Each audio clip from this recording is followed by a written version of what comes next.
Today we're here to debate immigration, this very strategic issue.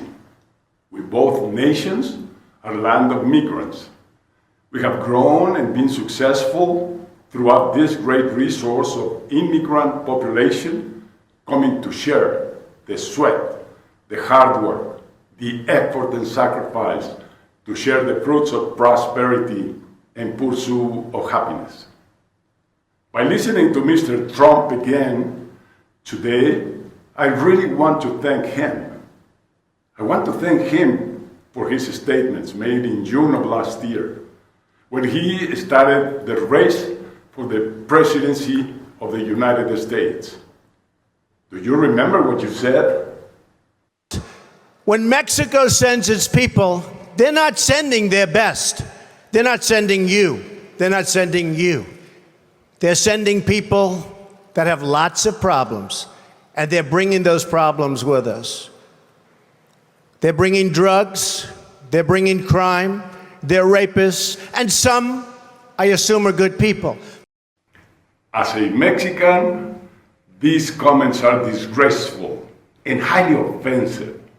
Today, despite of that, I want to thank Trump for these comments. Thanks to that, Mexico is on the global spotlight.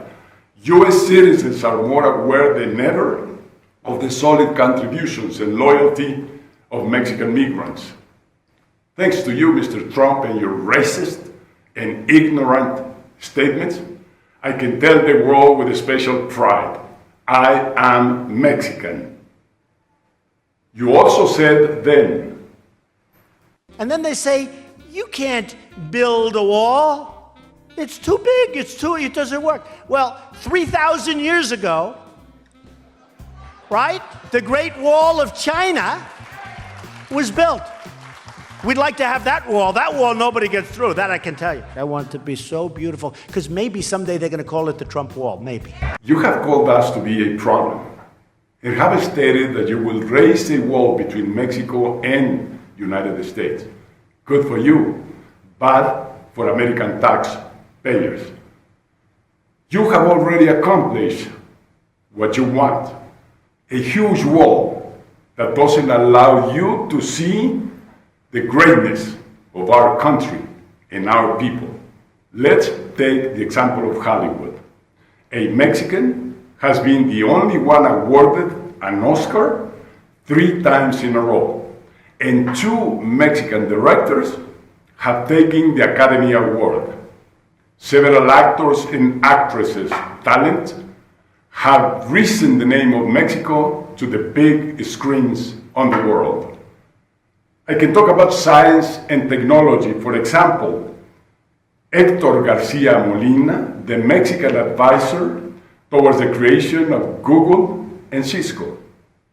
Did you know that in the last year's International Robotic Tournament, the winners have been 4 young and bright Mexicans? And so on and on. I can talk about our artists, our intellectuals, Octavio Paz, Ángeles Mastretta, Carlos Fuentes, our painters, Frida Kahlo, Orozco, our muralists, our musicians, our athletes. I could talk about the great quality work of millions and millions of Mexicans in the United States and all over the world. I have one more very special to speak about. In Ohio, USA is the land where my grandfather, Señor Jose Fox, was born.